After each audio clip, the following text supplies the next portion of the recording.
Egunon, Asturias y Cantabria. 1 de febrero de 1982. La entrada en vigor de ser comunidades autónomas, las primeras uniprovinciales del Estado español. Es día de celebración y de memoria. ¿Por qué? Pues porque el día 15 de diciembre de 1981 es el día en el que se aprueba en las Cortes, tras una votación del Congreso, de los Estatutos de Autonomía de Asturias y de Cantabria. Son los nuevos proyectos de estatuto después de las 4 nacionalidades que fueron País Vasco, Cataluña, Galicia y Andalucía. Son, por tanto, las comunidades autónomas números 5 y 6 del Estado español. Hay que recordar que son dos circunstancias un tanto distintas, aunque en cierta medida reflejo de esa conciencia que se suele tener de un tanto forma de ser autóctona de los lugares de la cornisa cantábrica, porque entendamos que estaban en ese momento de las futuras 17 más 2 solamente con estatuto de autonomía País Vasco, Cataluña, Galicia, Andalucía y de entonces Asturias y Cantabria, es decir, las 4 de la cornisa cantábrica. Y de esa manera accedían al autogobierno, aunque de manera un tanto distinta. En la disposición transitoria segunda de la Constitución habla de aquellas comunidades que habían plebiscitado el estatuto en la Segunda República, como fue el caso de Cataluña, el caso del País Vasco, en el caso de Cataluña en 1931, en el caso del País Vasco en 1933 y en el caso de Galicia unos pocos días antes del alzamiento de los golpistas, terroristas, fascistas, que luego apoyarían a Franco. Con lo cual no pudo hacer el trámite legislativo en el Congreso de los Diputados y por supuesto no pudo entrar en vigor. Eso sí, esta vía rápida luego fue en cierta medida cortocircuitada, como todo el mundo sabe o debería de saber, respecto a la circunstancia de Andalucía, que el 28 de febrero del año 1980 hizo un referéndum para ver si querían participar en nivel de nacionalidad para ser una comunidad autónoma propia y diferente. Eso sí es curioso porque el Partido Socialista sabía que la Unión de Centro Democrático y el Partido Socialista de Andalucía, el PSA, estaba tratando de hacer una componenda más o menos relativa a hacer una confederación de diputaciones, un primus inter pares, con un gobierno mínimo y bastante descentralizado. En cierta medida como consecuencia de los debates que habían tenido en Galicia respecto a que todas las propuestas legislativas que participara el Parlamento de Galicia debían de ser luego ratificadas por el Congreso de los Diputados, lo cual le quitaba todo el poder legislativo a la Cámara Autonómica Gallega, y hubo una rebelión interna que porque después del Estatuto de Autonomía del País Vasco y de Cataluña querían rebajar el límite y poner las condiciones más duras al resto, incluyendo a Galicia, que como digo, llegó en el borde de la bocina en el periodo republicano. Así pues, después de Galicia y Andalucía, tenemos a Asturias y a Cantabria. Asturias todo el mundo daba por hecho que sería una unidad autonómica, aún olvidando las circunstancias que pasaron en la Segunda República respecto al Consejo Interprovincial de Asturias y León. Porque sí, es cierto, en el aspecto republicano, dentro ya en curso de la guerra civil, hubo una cierta forma de autogobierno en forma de consejo interregional, interprovincial, como pudo ser el de Aragón, que fue objeto de un 155. Investiguen, es muy interesante. Y el Consejo Interprovincial de Asturias y León, fundamentalmente Asturias, porque León cayó del lado de los malos. En gran parte del periodo de la guerra estuvo partida por mitad, controlada una mitad por unos y otra mitad por otros, y desgastó en exceso el intento de la toma de Oviedo con material y recursos humanos que debieran de haber sido más útiles en otros frentes de combate. Y en octubre de 1937, después de una rápida sucesión de acontecimientos, pues acabó el Consejo de Asturias proclamando la independencia, creando incluso un Ministerio de Asuntos Exteriores que fue objeto de polémica dentro del gobierno de la República, y saliendo luego posteriormente por el puerto del Musel en submarino el señor Belarmino Tomás, que era el líder de aquello. Olvidamos todo aquello, estas circunstancias difíciles de la guerra. Luego en los años 60 fue objeto de polémicas en tanto en cuanto fue sujeto de huelgas generales, sobre todo en la minería. Hay una conciencia de esto de la minería como elemento levantisco y concienciado clase, sindicatos y todo aquello. Ya lo pudieron comprobar en el año 34, en octubre, con todos los sucesos de aquello. Pero el asunto está en el que, a pesar de que luego el asturianismo político no ha cuajado en un proyecto político de regionalismo o de nacionalismo, sino que en cierta medida ha impregnado los contornos de los partidos políticos, ya sea a través del Partido Popular o del Partido Socialista. El Partido Socialista en cierta medida con diferencias, como el Javier Fernández, que se oponía a una institucionalización del asturiano como lengua en el estatuto. Ahora el Javier Barbón, que parece más inclinado a participar de esa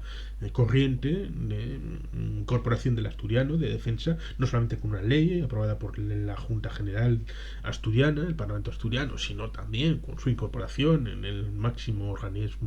legal, que es el Estatuto de Autonomía. Pues tenemos la circunstancia de que el Uras pues fue directo al hoyo.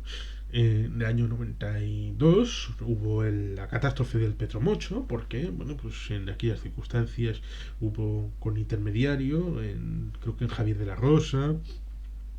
les propusieron de que iban a abrir una refinería, un elemento petroquímico en el puerto del Musel, supongo un tanto parecido a lo que hay en el puerto de Bilbao con Petronor, pero mejor, más grande y más épico. Pues acabó dimitiendo un presidente de la comunidad autónoma, porque aquello era como el tocomocho, pero con petróleo, por eso Petromocho. Y bueno, pues luego tenemos el tema de Francisco Álvarez Cascos con su FAC, Foro Asturias de Ciudadanos, Francisco Álvarez Cascos, que salió ganador en las elecciones de 2011, por lo menos para poder conformar gobierno, pero luego en 2012 provocó una convocatoria electoral que se había adjuntado a la que tuvo Andalucía, que no quiso tenerla junto a las elecciones generales, aunque habían tenido una convocatoria conjunta, elecciones generales y elecciones andaluzas desde el año 96 hasta el año 2012, es decir, prácticamente 16 años con convocatorias conjuntas, el mismo día, el mismo lugar. Pero el señor presidente José Antonio Griñán tuvo la visión de que si la hacía el mismo día que las elecciones generales, en aquella marea azul que inundó España, menos el País Vasco, pues perderían el gobierno de la Junta de Andalucía, con lo cual retrasó hasta el máximo legal, que era en marzo, y ciertamente perdió las elecciones por 47 escaños el Partido Socialista, 50 el PP, pero con el apoyo de Izquierda Unida, tercera fuerza, pudo mantener el gobierno de la Junta de Andalucía. Pero el caso de Asturias, como no pudo aprobar los presupuestos, los primeros presupuestos del gobierno, dimitió y provocó elecciones en Asturias y acabó saliendo del gobierno de Asturias, Foro Asturias, que en este momento tienen un debate interno porque no saben si querer ser como Unión del Pueblo Navarro, es decir, un apéndice del Partido Popular, o ser como el Partido Regionalista de Cantabria, es decir, un partido autónomo con vocación de estar representado y bueno, pues una cierta forma de regionalismo, no ya hablar del Partido Nacionalista Vasco o de una forma de nacionalismo asturiano, pero es eso, está jibarizado y tiene perspectivas bastante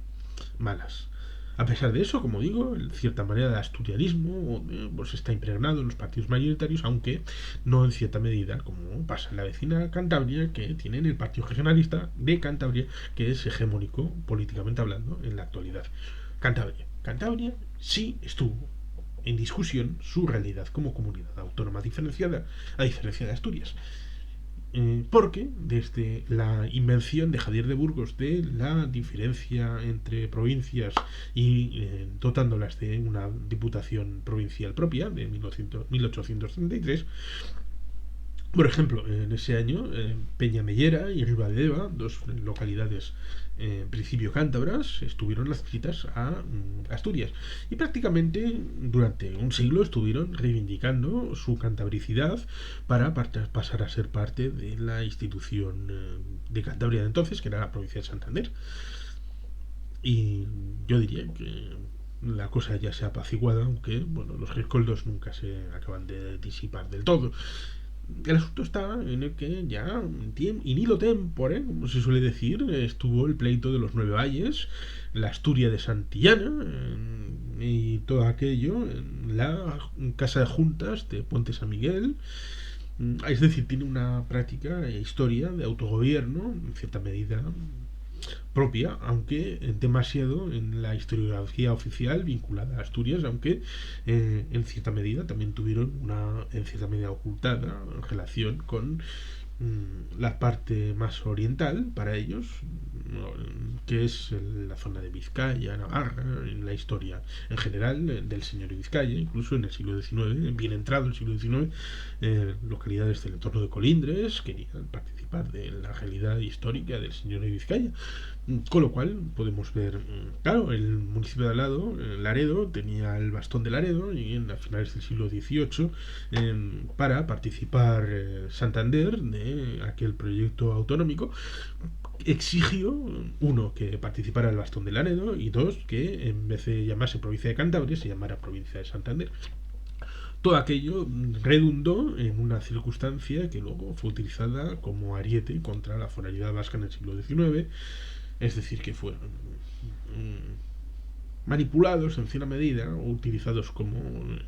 cosas de centralismo para tratar de acallar primero el propio autogobierno en Cantabria y para ser utilizados ellos mismos como ariete contra el autogobierno de los demás. Y así estamos en el siglo XX, en el que durante el franquismo hay una serie de circunstancias que están seguramente íntimamente ligados a la psicología derivada de que durante la Segunda República las elecciones en la provincia de Santander, es decir, en Cantabria, estuvieron ganadas fundamentalmente por partidos de centro-derecha, la CEDA, aunque entre ellos hubiera algún representante de un cierto regionalismo cántabro, como el señor Fuentes Pila, Santiago Fuentes Pila, diputado a Cortes por la provincia de Santander. Y el hecho que en el 18 de julio de 1936 cayera del lado de la República, de la legalidad vigente. Eso no lo llevaron muy bien los ciudadanos derechosos, aliados del alzamiento en el franquismo, y trataron de oprimir lo máximo posible a la ciudadanía de Cantabria con sus campos de concentración, como el de la Magdalena, pues unos elementos para tratar de reeducar, porque aquí la sociedad se ha desviado y pues el asunto es volver a llevar al rebaño por su cauce. Pero cuando llega el año 1975 y muere Franco, hay una inquietud en cuanto al autogobierno, porque habían visto cómo habían sido descalabrados en el índice de provincias en el tema económico, de paro, de población. Todavía hay un cierto recuerdo a las amamantadoras de la Vega de Paz, los pasivos que veían como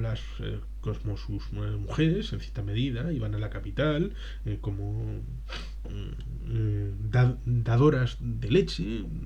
Y ese elemento de transhumancia desde la Vega de Paz hasta Madrid, eh, quitando parte de su elemento vital, como puede ser la leche para una madre, porque es lo que transmite a sus hijos, y eso conceptualmente puede interpretarse como la sangre vital de Cantabria, que en vez de quedarse para amamantar a los hijos en Cantabria, va a Madrid a amamantar a los hijos de otros y sobre todo de los potentados, que son los que hicieron el Madrid político, centriforme y jacobino, creado en el siglo XIX por el nacionalismo español. Pues hubo una inquietud y se crea en el año 76 ADIC. No sin contestación, porque hubo otra asociación enfrente para la integración en Castilla. Alianza Popular lo tuvo siempre muy claro, que aquello tenía que estar dentro de Castilla y no había tutía. Como dijo Fraga luego en el año 90, cuando la sucesión a Aznar, no hay esto ni tutías. Bueno, pues en el año 76, Miguel Ángel Revilla Roiz, de Poblaciones, exigió un concierto provincial para la provincia de Santander, es decir, para Cantabria, un concierto económico del que habían arrebatado a Vizcaya y Guipúzcoa por delitos de guerra en el año 1977 a Vizcaya y Guipúzcoa, y que sería recuperado a finales del año 80, el día 20... no, el 30 de diciembre. Con el final del año, y fue luego incorporado en lectura única en el primer tercio del año 1981. No contento con eso, vio como si simplemente se luchaba por el autogobierno y no había una herramienta política que luchara por aquello, algo que hubo debate porque pensaban que el elemento cultural y de asociacionismo y de sociedad organizada debía de ir por un lado y luego los partidos políticos por el otro, pero claro, no entendían que las formaciones políticas franquiciadas con sede fuera de Cantabria no podían tener el suficiente peso de una población pequeña. Actualmente es más o menos como la de Navarra, unas 500, 600 mil personas más o menos, en un entorno de 47 millones de habitantes, con lo cual la capacidad de un diputado, si es que quiere ser peleón y luchador del Partido Popular o el Partido Socialista o cualquier otro partido franquiciado con sede en Madrid, es mínima, es una capacidad de influencia pequeñísima dentro de su propia organización y en el Congreso de los Diputados, dado que se reparten 5 escaños tanto en Cantabria como en Navarra. Por lo tanto, en el año 1978 se crea el Partido Regionalista de Cantabria. Luego hubo un intento del añorado y adorado y difunto Rafael de la Sierra, que fue parte de la fundación de la Asociación de Defensa de los Intereses de Cantabria, ADIC, en el año 1976. Intentó hacer el Partido Nacionalista de Cantabria, que no tuvo éxito porque la sociedad de Cantabria pues no está en claves nacionalistas, pero sí puede entrar por las claves del regionalismo, que son cosas distintas. Regionalismo y nacionalismo son distintos, a pesar de que haya gente que lo quiera confundir. Así tenemos, pintorescamente y curiosamente, que durante los 13 primeros años de la realidad histórica de la Cantabria autonómica está dirigida por un partido que no cree en Cantabria autonómica. No cree en lo que está dirigiendo. Por eso probablemente pues tiene una serie de dificultades a lo largo de la estructuración autonómica, que luego tiene que esperar a la entrada al gobierno de manera estable del Partido Regionalista de Cantabria en 1995, de la mano de varios consejeros, como por ejemplo el vicepresidente, con Martínez Sieso de presidente por el Partido Popular. El vicepresidente era Miguel Ángel Revilla Roiz, y luego en 2003 logra la presidencia, pues gracias a las circunstancias políticas del momento, y ya a partir de ahí ha seguido cogiendo peso específico hasta lo que es actualmente Cantabria y el Partido Regionalista de Cantabria.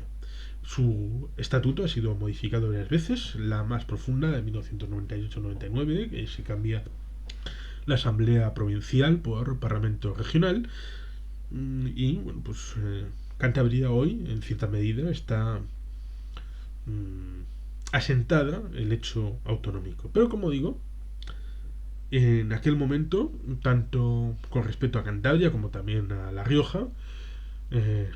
se tenía la idea de que había que conformar una entidad con masa crítica en el centro, o por lo menos en el centro norte, para contrapesar el peso político que podía adquirir el País Vasco y puede que Galicia. Y para eso,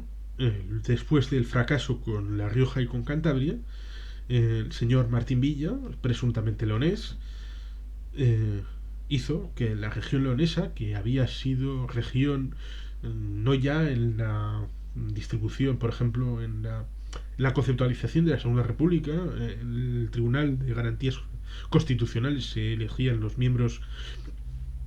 por zonas regionales. Por ejemplo, el padre de Néstor Basterrechea, escultor vasco, fue uno de los miembros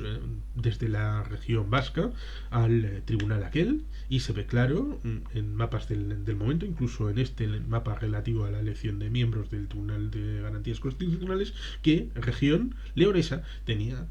3 provincias y estaba separada de Castilla. Pues la incorporó al proyecto castellano por la fuerza, porque recordemos que antes que Madrid, que es la última, en 1983, la anterior es León y Castilla, Castilla y León, presuntamente comunidad birregional, pero que nace con la resolución del baldón de 3 recursos de inconstitucionalidad, como fueron los de la región leonesa, los de Segovia, que intentó ser comunidad uniprovincial, y el condado de Treviño. 3 recursos de inconstitucionalidad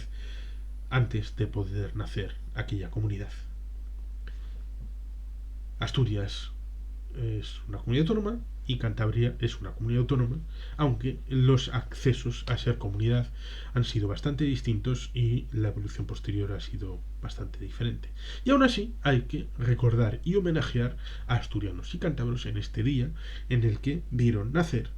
a la realidad institucional práctica del día a día las dos comunidades, que ciertamente tienen en buena medida cosas en común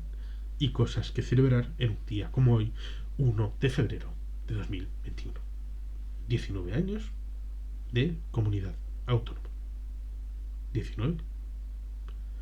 No, 19 no. 39. De 1982 a 2021. 39 años. Sorionak, Asturias, Sorionak, Cantabria. Y a profundizar en el hecho autonómico y en el autogobierno.